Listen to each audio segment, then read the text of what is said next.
하나님의 말씀은 여호수아 6장 1절에서 4절 말씀까지입니다. 여호수아 6장 1절에서 4절입니다. 이스라엘 자손들로 말미암아 여리고는 굳게 닫혔고 출입하는 자가 없더라. 여호와께서 여호수아에게 이르시되 보라, 내가 여리고와 그 왕과 용사들을 내 손에 넘겨주었으니 너희 모든 군사는 그 성을 둘러 성주를 매일 한 번씩 돌되 여섯 동안을 그리하라. 제사장 일곱은 일곱 양각 나팔을 잡고 언약 앞에 나아갈 것이요 일곱째 날에는 그 성을 일곱 번 돌며 그 제사장들은 나팔을 불 것이며. 5절까지 보죠. 제사장들이 양각 나팔을 길게 불어 그 나팔 소리가 너희에게 들릴 때에는 백성들은 다 큰 소리로 외쳐 부를 것이라. 그래야면 그 성벽이 무너져 내리니 백성은 각 앞으로 올라갈지니라 하시매. 아멘. 말씀 제목은 하나님의 명령 제자리 걸음 앞으로 라는 제목으로 말씀 나누도록 하겠습니다. 하나님의 명령 제자리 걸음 앞으로 라는 제목으로 말씀 나누도록 하겠습니다. 우리가 이 제자리 걸음 앞으로라고 하는 것은 군대 이제 우리 훈련소 딱 가면 이제 여러 훈련을 받지만 그 중에 제식 훈련을 받습니다. 그 제식 훈련 받을 때에 좌로 돌아가, 우로 돌아가, 뒤로 돌아가 여러 가지 이제 제식 훈련을 해요. 그 중에 제자리 걸음 앞으로라고 하면 계속 우리가 이렇게 걷죠. 쭉쭉 다리 올리면서 걷는데 앞으로 나가진 않고 그 자리에서 계속 걷는 겁니다. 그러니까 군대에서 앞으로 전전하지 않고 계속 구보하는 것, 그것이 제자리 걸음 앞으로입니다. 그리고 또 행군할 때도 앞에 장애물이 있거나 하면 멈춰서 있기도 하지만 때로는 제자리 걸음 앞으로라고 하면서 계속 걷는 상태에서 이제 행군을 진행하기도 합니다. 그리고 어떤 그 지휘관의 명령이 없으면 계속적으로 제자리 걸음 앞으로 계속 제자리에서 계속 걸어야 되고요. 그러다가 전진하면 이제 그때 발을 맞춰서 행군에 나갑니다.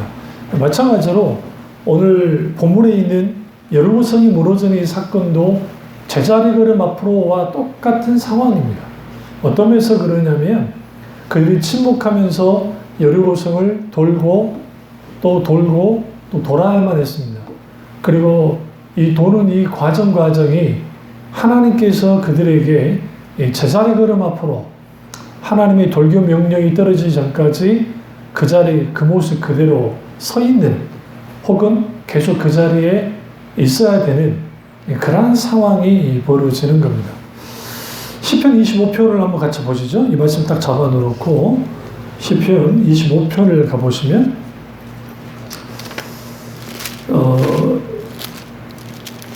이제 이 제자리 걸음과 관련된 그 말씀이 나옵니다. 사실 그 중에 시편 25편이 왜 중요하냐면 우리가 어떤 상황과 문제와 환경을 만나게 될 때 제자리로 돌아갈 때 그 더 이상 앞으로 나가지 못하고 다시 돌아오는 상황들이 벌어질 때가 있습니다.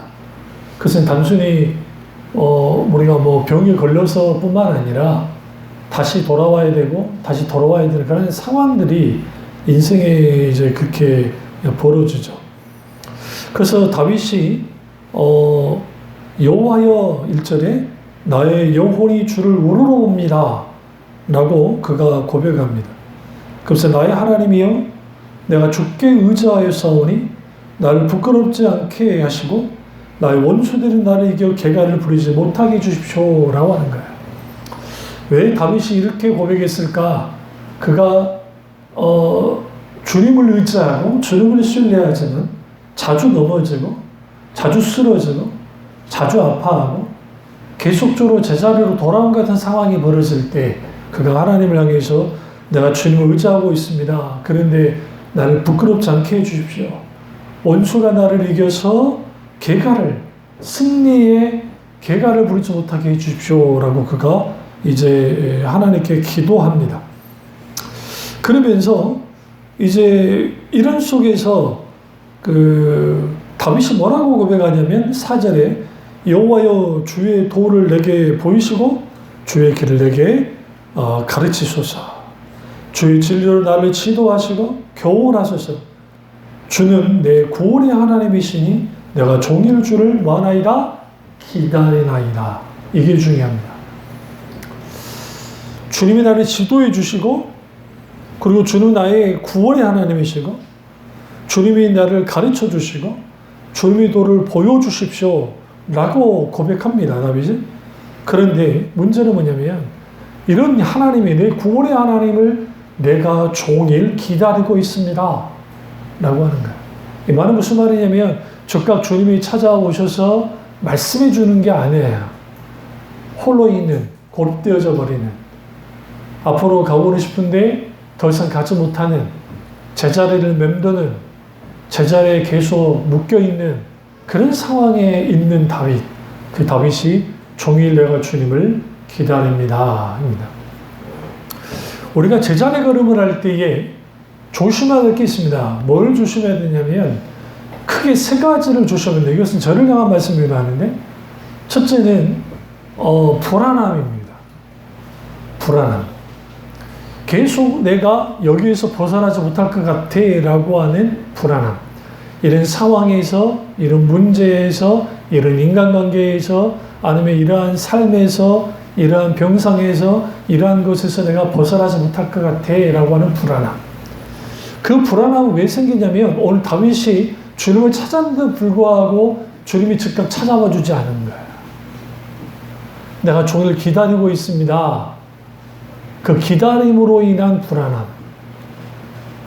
그 불안함을 사탄은 무기 삼아서 공격해 들어갑니다. 그때 나타나는 게 뭐냐면 두 번째, 근심과 걱정과 염려입니다.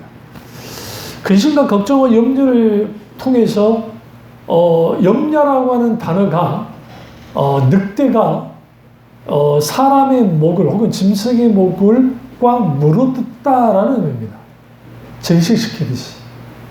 그래서 염려하게 되어지면 워리어라고 하는 이 영어의 이 단어의 원뜻이 질식시키다, 숨쉬지 못하게 만들다라는 거예요.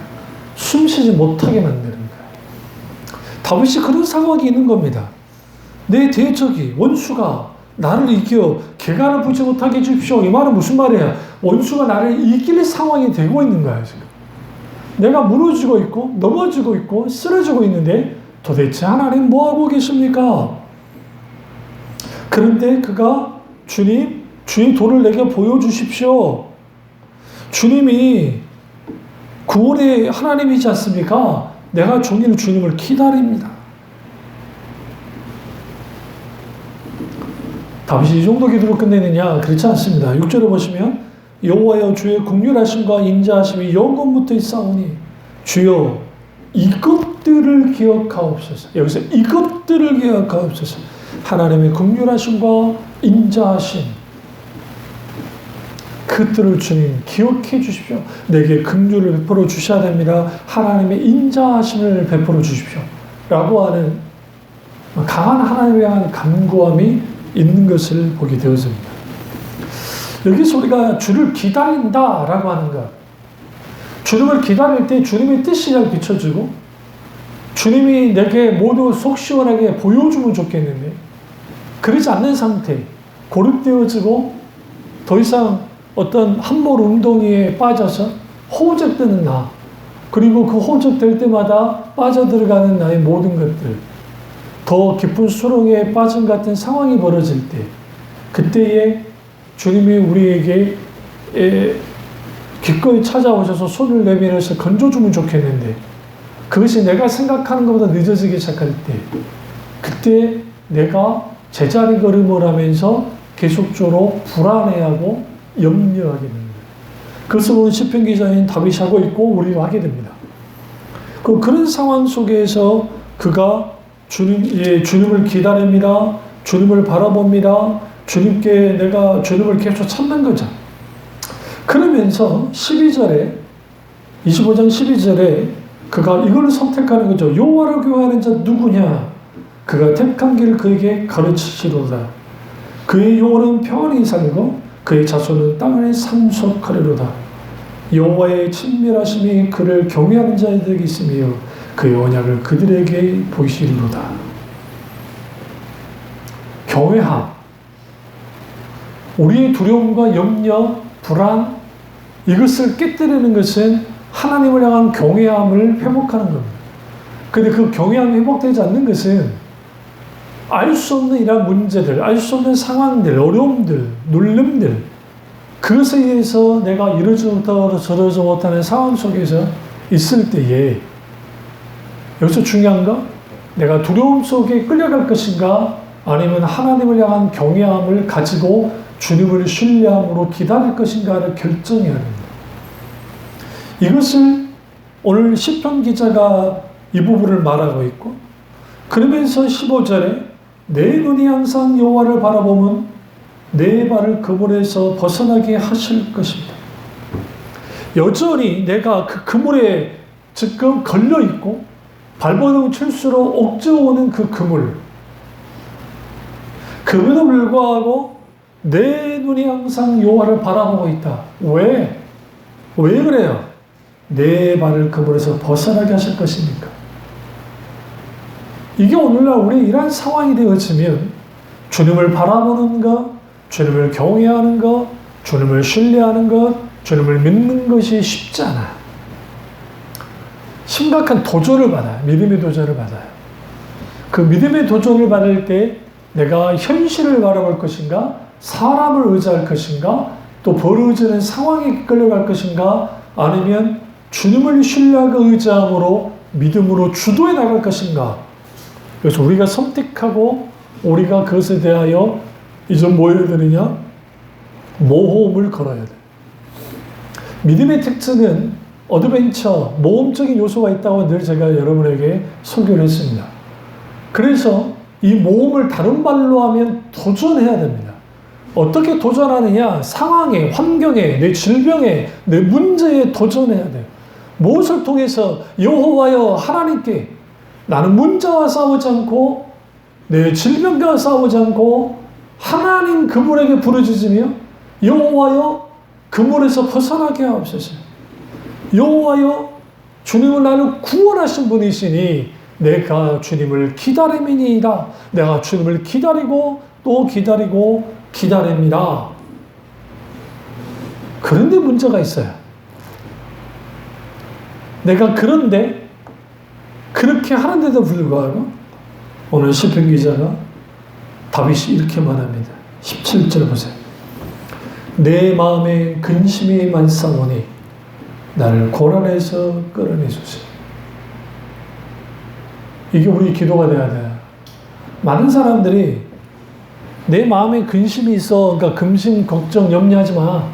다 떨쳐버려. 그리고 긍정적인 말을 해. 나을 수 있다. 할 수 있다. 문제를 해결할 수 있다. 그것은 자기 신념이에요. 다윗이 뭐라고 합니까? 주님 내가 근심함이 많습니다. 그런데 나를 고난에서 뭐 하소서? 끌어내소서. 그걸 끝나지 않아요? 나의 곤고와 환난을 보시고. 우리의 기도 갈 때 하나님께 이렇게 기도해야 돼요. 하나님 나의 이 모양 이 꼴을 좀 보세요.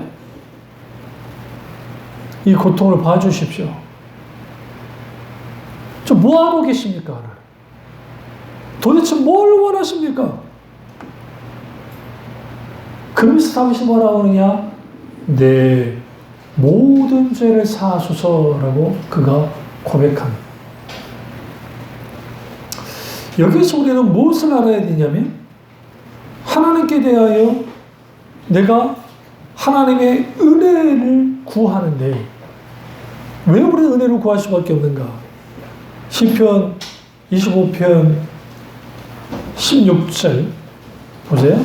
주여 난 외롭고 괴로우니 내게 돌이키사 나에게 은혜를 베푸소서. 이 외로움이에요. 누구도 대신해 줄 수가 없어요.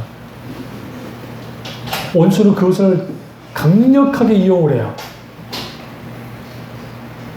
이 사자가 사냥을 할 때에 그 새끼가 있으면 아니면 약한 객차가 있으면 무리에서 떨어뜨려 놓고 사냥을 합니다. 굉장히 중요해요. 원수도 똑같아요. 하나님께로부터 떨어뜨려 놓으려고 해요. 그것이 근심과 걱정과 염려, 내 문제, 환경, 상황, 내가 그물에 묶여있고, 내가 함물 문정에 빠져있고, 그리고 되돌이표, 계속 원점으로 돌아오고, 제자리 걸음을 하고, 그러니까 안 되잖아? 그러니까 실망하고 낙담하고, 거기에 지치고, 쓰러지고, 외롭고, 괴로워지고, 그러니까 외롭고 괴로우니까 이제는 안 되겠구나, 낭망해버린 거예요. 내 영혼아 어쩌여 낭망하며 어쩌어야 불안해하는가. 너는 하나님을 바라라. 주 너희 하나님을 바라라고 하는 시편 42편의 말처럼 내 영혼을 향해서 선언하고 선포해야 돼요. 내 영혼아 어쩌여 낭망하며 불안해하느냐. 내가 나사렛 예수 이름으로 명하노니 내 영혼아 일어날지어다. 내 나사렛 예수 이름으로 명하노니 하나님을 바랄지어다 라고 하면서 선언하고 선포해야 돼요. 그것은 말의 능력이 있어서가 아니라 나의 시선이, 나의 태도가, 나의 관점이 하나님께로 옮겨져야 되기 때문이에요. 그래야 거기에서 두 가지가 우리에게 주어지는데, 하나는 알 수 없는 평안이 주어지고 다른 하나는 담대함이 주어져요. 다시 말하면 불안함 속에 있는 담대함. 불안이 염려로 이어지고 염려가 두려움으로 이어진다 했잖아요. 사탄의 최고의 무기는 두려움인데, 그 두려움이 하나님의 사랑이 두려움을 몰아낸다잖아요. 두려움을 기꺼이 이기죠. 근데 중요한 건 뭐냐면, 하나님 그분에게 나의 모든 것을 그대로 아뢰는 거예요. 그럼 왜 군대에서 그 제자리 걸음 앞으로를 시킬까요? 하나, 둘, 핫둘, 그래 하거든요. 핫둘, 삼, 넷 하면서 계속 시켜요. 그 다음에 하다가 갑자기 앞으로 가! 그럼 탁탁탁 맞춰서 가는 거예요. 그럼 왜 시킬까요? 앞에 이거 왜 시켜요? 고생하게 하려고? 아니요. 기중에 발 맞추지 못하는 애들이 많거든요. 오른발, 왼발, 오른발, 왼발. 사회에서 온 애들은 오른발, 왼발. 우리는 어렸을 때 교련 훈련이라도 받았으니까, 그거 고등학교 때 받았으니까 그거라도 괜찮아요. 요즘엔 그런 게 없잖아요. 그러니까 안 되니까 제시훈련할 때 맞춰주는 거야, 일단. 그래야 제시훈련이 가능하니까 거기서 제자리 걸음을 시키고, 갑자기 구령 없이 뭐 제자리 걸음 5번, 5회, 그럼 하나, 둘, 마지막으로 구령 없다. 근데 구령을 탁 해버리면 전체 엎드려 하면서 막 얼차를 주면서 위로 뒤로 올라 앞으로 올라 막 시킨단 말이에요, 일부러. 그러면서 뭐 하게 만드냐면 정신을 차리게 만들어요. 다른 생각하지 말고. 교육한 다음에 단결. 이 단결해야 되잖아요. 내 동료와 맞춰야 되니까.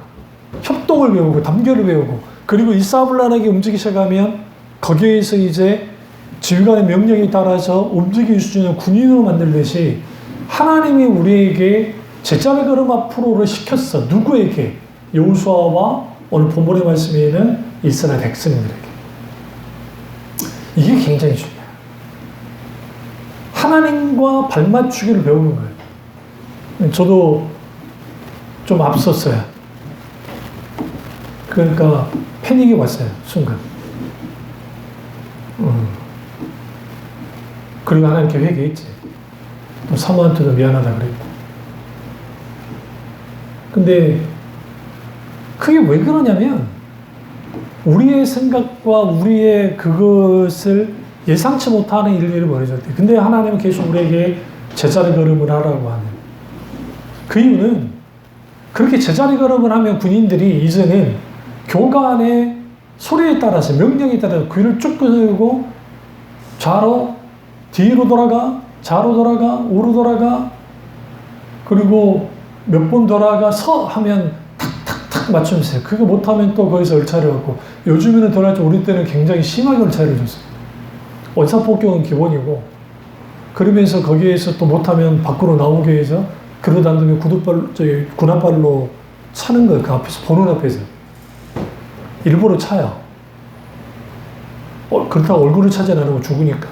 그러니까 정강이를 차고, 엉덩이를 차고, 옆으로 밀어서 쓰러뜨리고 하면 그거 보고 이제 이 애들이 다 바짝 긴장을 하고 이제 하죠. 뭐 우린 유교 훈련이 힘들겠지만 저는 제식 훈련도 굉장히 힘들었어요. 그거 못 맞추면 가만 안 두기 때문에 거기에서 막 죽여놓으니까 이제 악이 받지.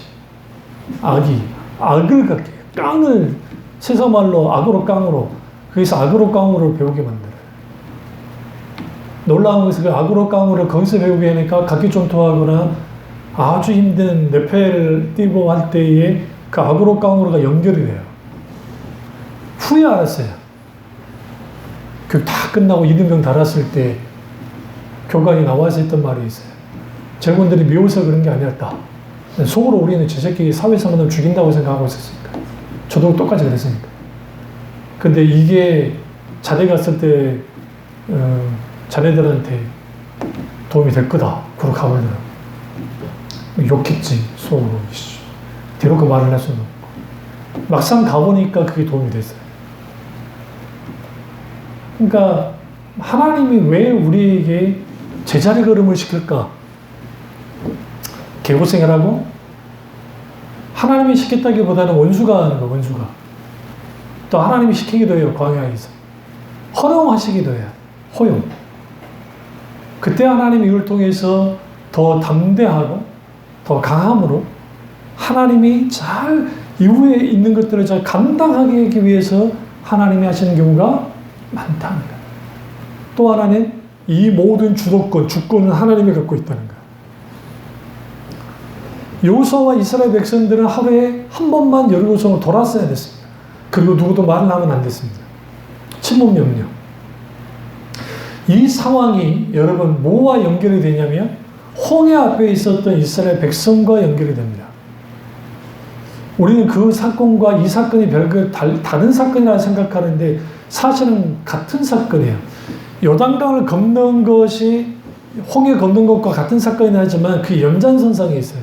어떤 연장선상이 있냐면 홍해 앞에 있었던 이스라엘 백성들은 아우성을 쳤습니다.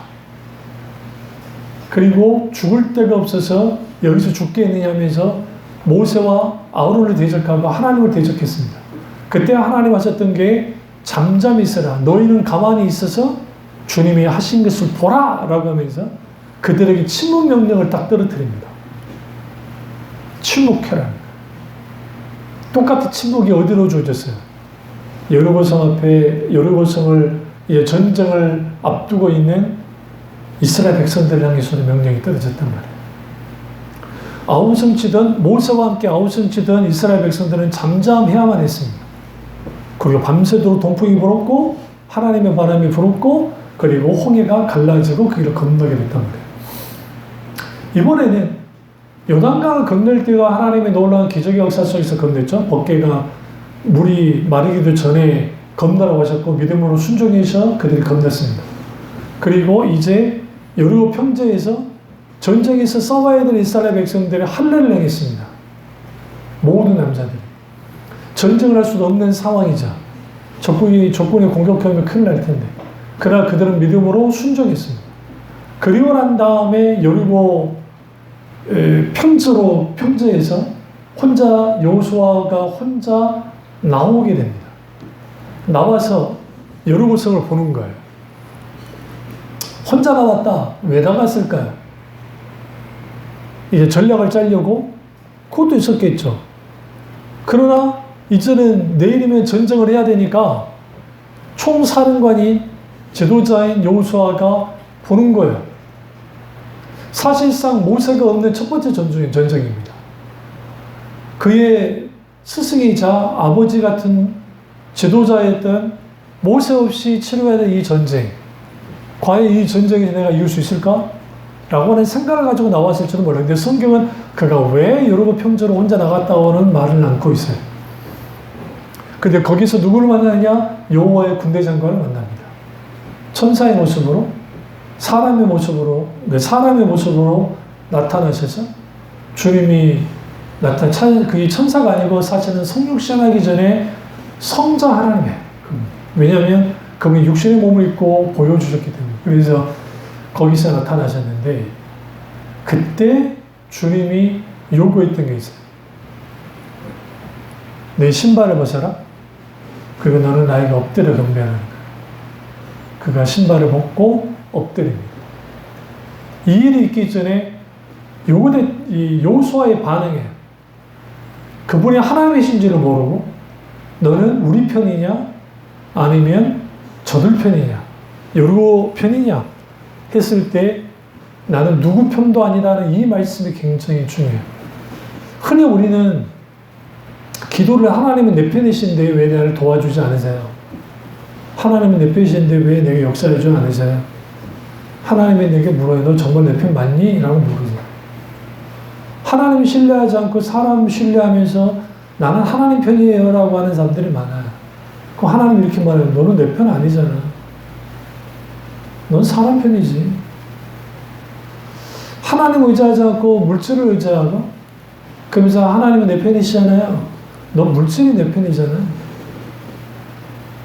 환경과 상황과 아니면 자기 자신이 나의 편이 되어져서 근데 하나님이 내 편 되어주기를 원하고 근데 하나님은 그게 아니라는 거야. 너는 엎드려야 돼. 신발을 벗는다는 것은 발가벗겨진 걸 의미해요. 신발을 벗는다는 것은 그가 종이라는 의미예요. 종은 주인 앞에서 신발을 벗을까 벗을까 과거 노예들이 안 벗어요. 아예 신발을 안 주면 안 주지. 근데 그 종에게 신발을 줬다는 것은 그 종이 어떤 종이라는 거예요. 인정받는 종이에요. 그러니까 함부로 대하지 않아요. 우리가 고대 사회 사람들이 막 함부로 대할 것 같은데 그러지 않아요. 그런 경우도 있지만. 그런데 신발 벗어라고 하면 너는 종 중에 종이야. 너는 노예 중에 노예. 너는 처참한 노예야. 기꺼이 여호수아가 신을 벗습니다. 여기서 우리가 분명히 볼 게 뭐냐면 그래요 하나님 나는 주님의 종입니다. 그래서 주님 없이는 주님 도우심 없이는 주님의 역사하심이 없이는 내가 뭐 할 수 없습니다. 내가 살 수도 없고 이 웅덩이에서 이 제자리 걸음에서 벗어날 수도 없습니다.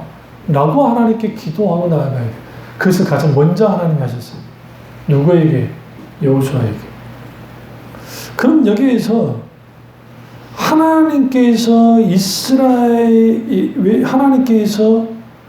이스라엘 백성들에게 이 전쟁 명령을 하기 전에 왜 여호수아에게 찾아왔을까? 그리고 왜 주님이 여호수아에게 무릎을 꿇어라, 신발을 벗어라, 그리고 무릎 엎드려 경배하게 만들었을까? 두 가지 이유 때문이에요.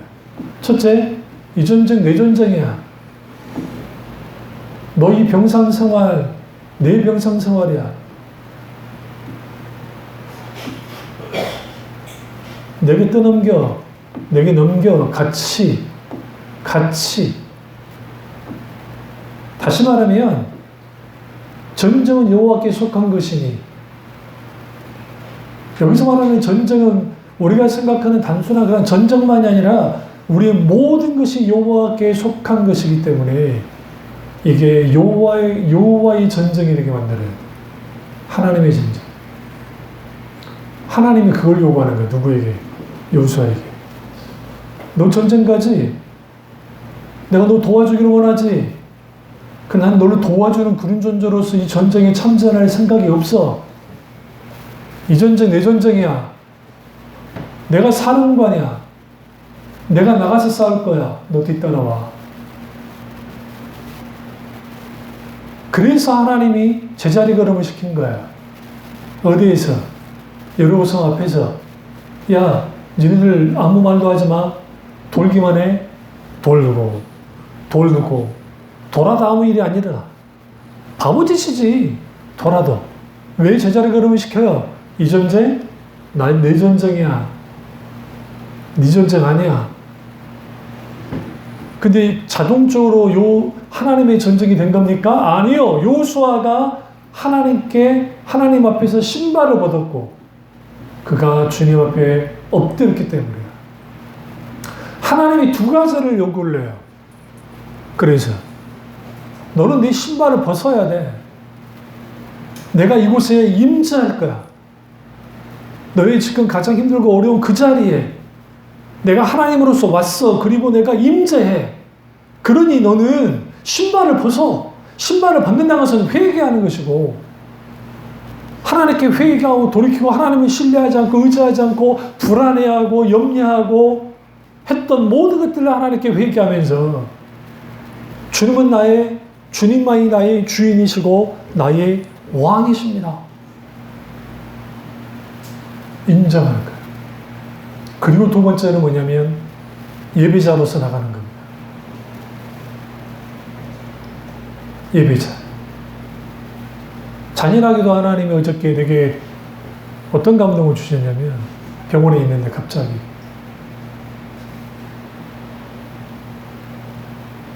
이 모든 과정이 나에게 예배가 되게 하라 라고 하셨어요. 그래서 우리 사모에게 말했더니 어이없다, 한숨을 푹 내쉬면 어떻게 그게 가능하겠냐는. 너무 아시지? 나도 똑같이 말해줬지. 나도 너무해. 그런데요, 하나님은 그걸 요구해요. 사인으로서. 왜 주님이 네가 나에게 드는 예비가 되게 하라느냐?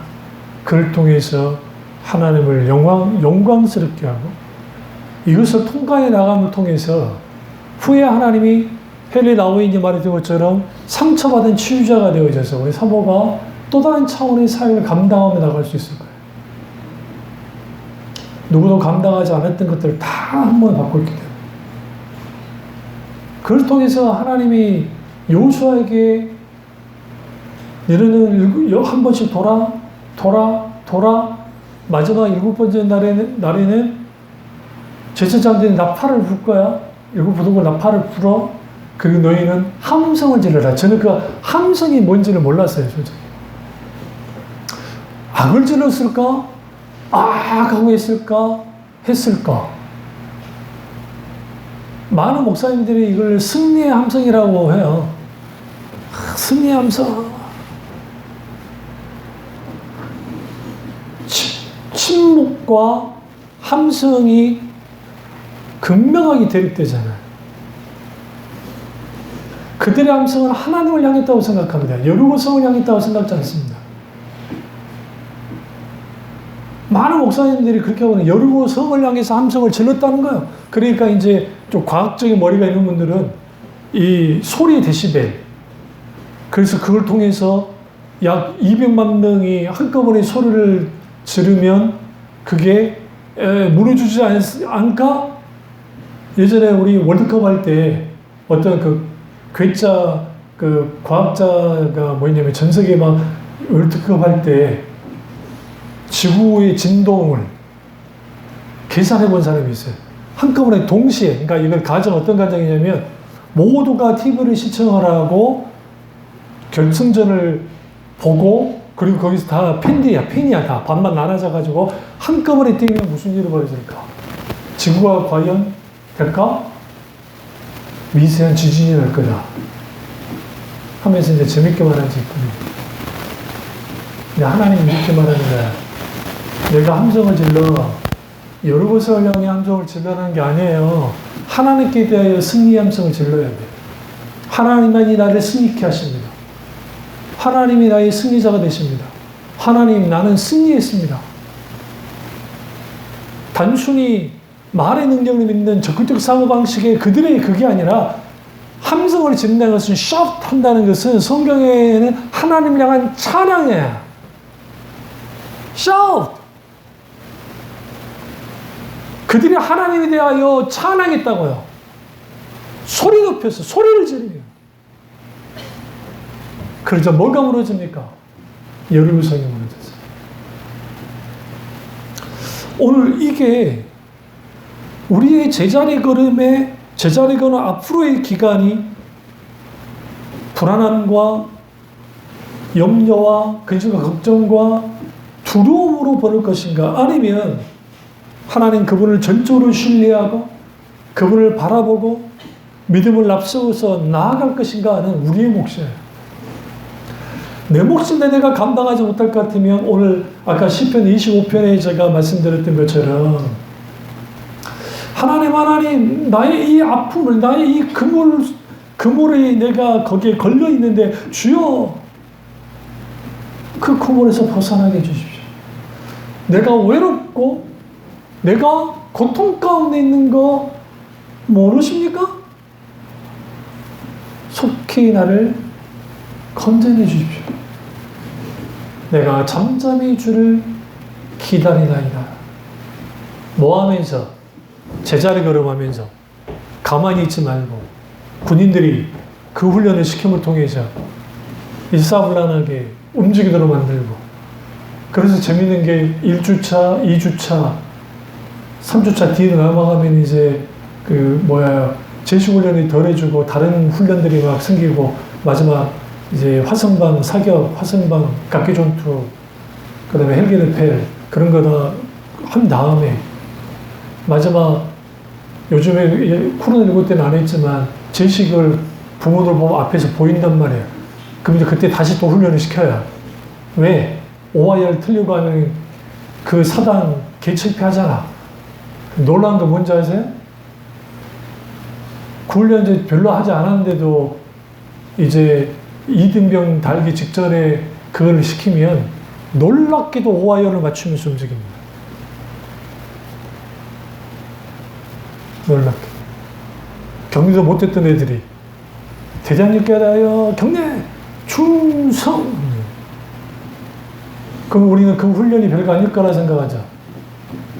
그 훈련 받은 그 친구들이 전쟁터 나가면 다 죽을 것 같죠. 근데 그거 아세요? 그런 훈련을 받은 사람과 그런 훈련을 한 번도 받지 않은 사람은 절대적인 차이를 갖고 있어요. 그래서 우리나라 대한민국이 설사 중국이라는 강한 나라가 쳐들어와서 막 한다 할지라도 쉽게 먹힐 나라가 아닌 것은, 저같이 아저씨들도 다 가서 총을 다 쏴봤고, 응? 60대 이상 아저씨들도 다 그런 환경들이 있기 때문에 충분히 총만 주어지면 같이 시가전 충분히 할 수 있어요. 체력이 떨어져서 그렇지. 저도 기억 다 나요. 그때 했던 거, 어떤 거, 심지어는 그때 있던 그 군가가 지금까지 생각이 나요. 내가 군가를 부르지도 않는데. 하나님이 우리에게 그걸 요구하는 거예요. 나는 이제는 너를 군사로 세우고 싶어. 언제까지 그리스도의 군사가 돼야 되는데, 너는 언제까지 그냥 소시민처럼 그 그리스도의 그냥 그런 사람으로 그냥 아니 난 그러기 원치 않아. 넌 군사가 돼야 돼. 그 군사가 되어져서 내가 내게 맡기는 사명과 소명을 감당해. 내가 원하는 것은 그거야. 하나님이 그걸 원해요. 우리도 마찬가지. 그래서 우리는 하나님 그분을 바라보고 믿음을 앞세워 나아가야 되는데, 이때 생각해야 될 게 생사화복을 조가신 하나님, 결국은 모든 주권은 하나님께 있다. 그리고 그 주권자이신 하나님이 내가 생각하는 것과 내가 바라는 것과 달리 모든 상황이 벌어진다 할지라도 내 상황의 환경과 사람이 쏘리지 않고 하나님께만 있기를 원한다. 그래서 여리고 성을 돌 때에 침묵하면서 그들이 하게 있다.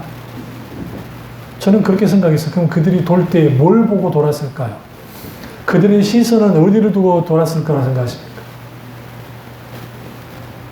어떻게 그냥 옆에 보고 우로 보고 그렇게 돌았을까요? 앞사람 뒤통수 보고 돌았을까요? 저는 그렇게 생각지 않아요. 거기 들었을 거예요. 여리고성 높이가 25m 정도 됩니다. 고고학자들이 발견할 때. 거기 마차 4대 정도가 갈 수 있습니다. 마차.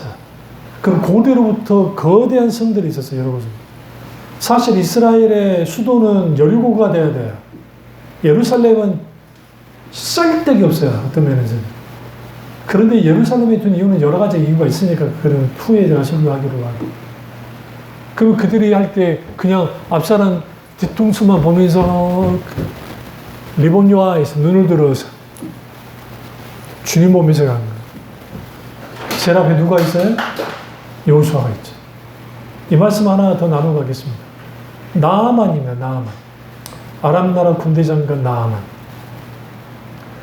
나아만이 한센병에 걸려서 이제 고통 중에 있을 때 유대 나라 이스라엘의 그 소녀가 노예로 잡혀와서 나아만의 시종을 들고 있다가 이런 말을 건네는 겁니다.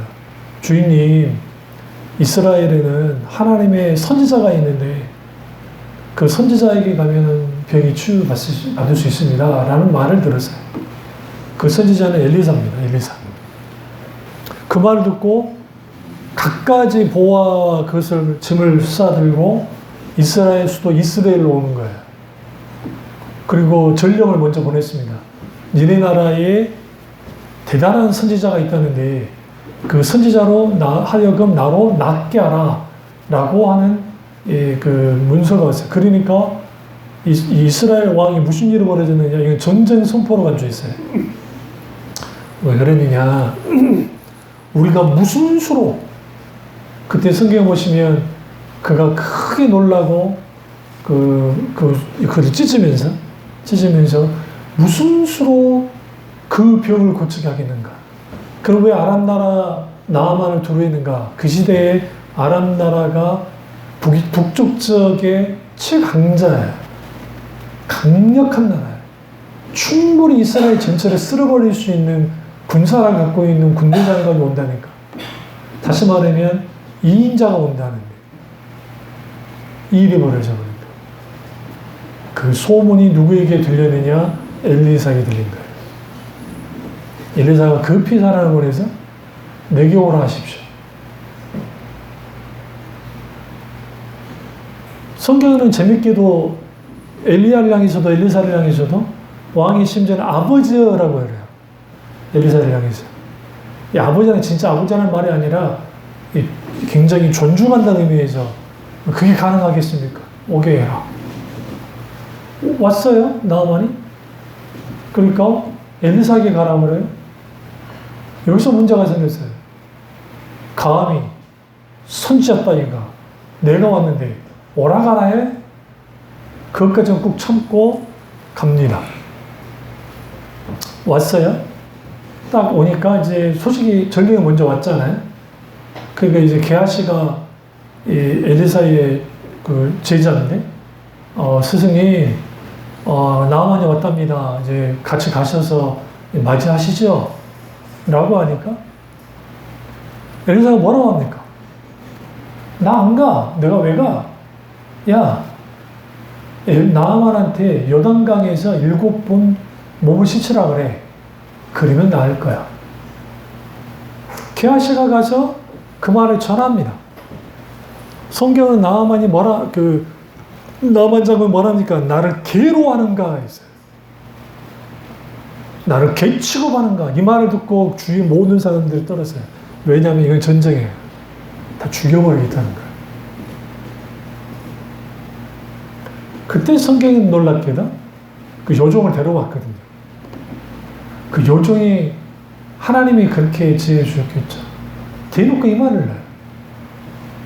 아니 주인님, 뭐 다른 것도 아니고 그거 들어가서 목욕하는 게 그렇게 어렵습니까? 하세요, 해보세요.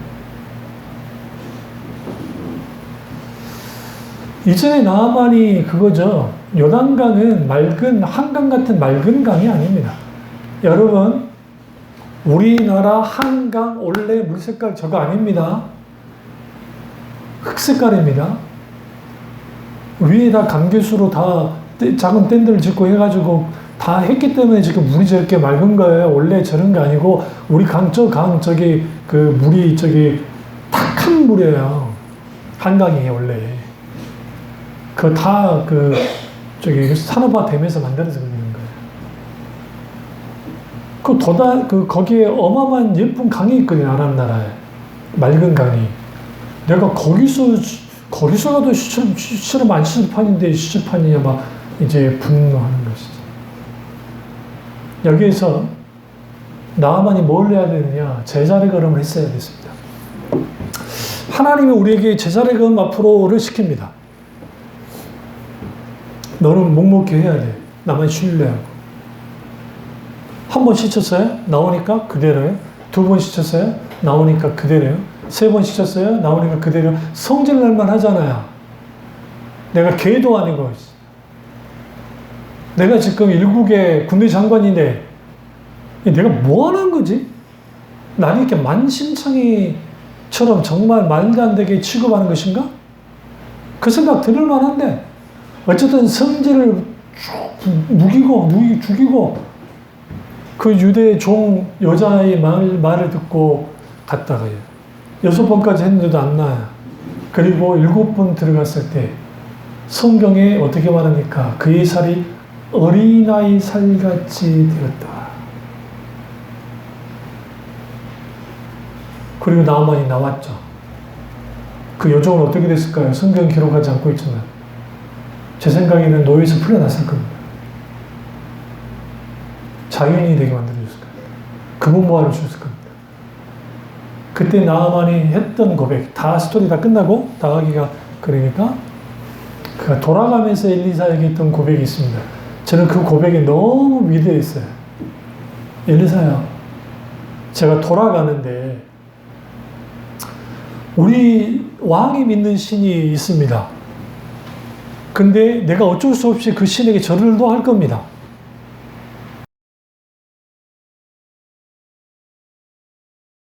그런데 내게는 상천하자 하늘과 땅에 유일한 신은 하나님밖에 없음을 저는 고백합니다. 실제로 나와 내 가족은 그렇게 믿겠다는 점. 그리고 갑니다. 돌아갑니다. 그리고 성경에 놀라운 구절이 하나가 더 나와요. 나아만이 군대 장관으로 있기까지 이스라엘과 아람 나라가 전쟁을 하자더라. 누가 막았어요? 나아만이 막은 거예요. 아람 나라는 늘 이스라엘을 먹고 싶어 했거든요. 근데 나아만이 전쟁을 일어나지 않도록 나아만이 막아버린 거예요. 그가 살아있을 때까지. 물론 하나님이 하셨죠. 이걸 뭐라 하느냐? 하나님께서 판도로 바꾸는 거예요. 벼랑 끝에서 몰렸을 때에 벼랑 끝에 은혜를 하나님이 주시고, 근데 그 벼랑 끝의 은혜가 내가 생각하듯이 강렬하고 막 그런 식으로 와버렸으면 좋겠는데, 하나님은 우리가 어떻게 제자리 걸음 앞으로를 하면서 믿음으로 우리에게 반응하냐를 계속 보는 거예요. 그래서 우리의 기도의 방향이, 기도의 색깔이, 기도의 내용이 바뀌어져야 돼요. 하나님 살려주세요 라는 기도에서 당연히 그 기도 해야 되죠. 이제는 하나님 나를 불쌍히 여기주세요 라는 기도에서, 이제는 또 하나 하나님 나를 구원해 주세요 라는 기도에서, 또 다른 차원의 기도는 뭐냐? 주여 나로 승리케 하옵소서.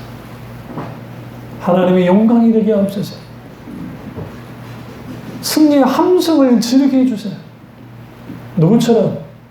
여호수아와 이스라엘 백성들 약 200만 명이, 많게는 300만 명이 일제히 함성을 지릅니다. 함성 소리가 들려졌고, 그리고 여리고 성이 무너집니다. 꽉! 그 함성 소리보다 컸을 겁니다. 어마어마한 소리가 들렸을 겁니다. 그때 이스라엘 백성들이 넉넉히 있었나요? 오, 그러고 있었나요? 아니에요. 성경은 뭐라고 합니까? 무너지자 여호수아와 이스라엘 백성들이 일제히 무기를 꺼내 들고 뭐 하더라? 돌격해 나갔어요. 다시 말하면 그 함성 소리, 그리고 그것에 대한 응답으로서 여리고성이 무너진, 이것은 하나님의 돌교 명령이었어요. 돌교 명령이 있자 제자리 걸음에서 벗어나서 그들이 일제히 밀고 들어갑니다. 그리고 성경을 보시면 그들을 전멸시켜요. 누구만 살려두고 라합과 기생 라합과 그 가족들만 남겨두고 나머지를 다 죽입니다. 그리고 거기에서 중요한 거, 어떤 전리품도 챙기지 못하게 만들죠. 이유는 한 가지, 이 전쟁은 여호와의 전쟁이었기 때문에. 모든 영광 하나님만이 받으셔야 돼요. 우리 이 사실을 깨닫고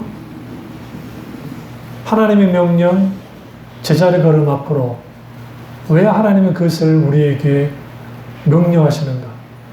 우리를 겁주려고, 고생케 하려고, 고통 가운데 호적되게 하려고, 그게 아니라 우리의 불안함과 우리가 근심 갖고 있던 염려와 우리의 두려움을 하나님께 가져나가고, 그리고 하나님께 엎드려서 내 신발을 벗고 하나님 그분만을 왕으로 인정하고 그분만을 신뢰하고 의지하고 주님만을 바라보고 믿음으로 한 걸음 한 걸음 제자리 걸음을 할 때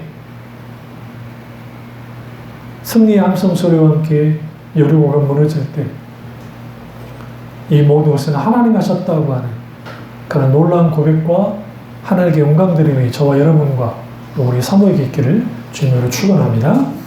기도하겠습니다. 기도하실 때 이 말씀이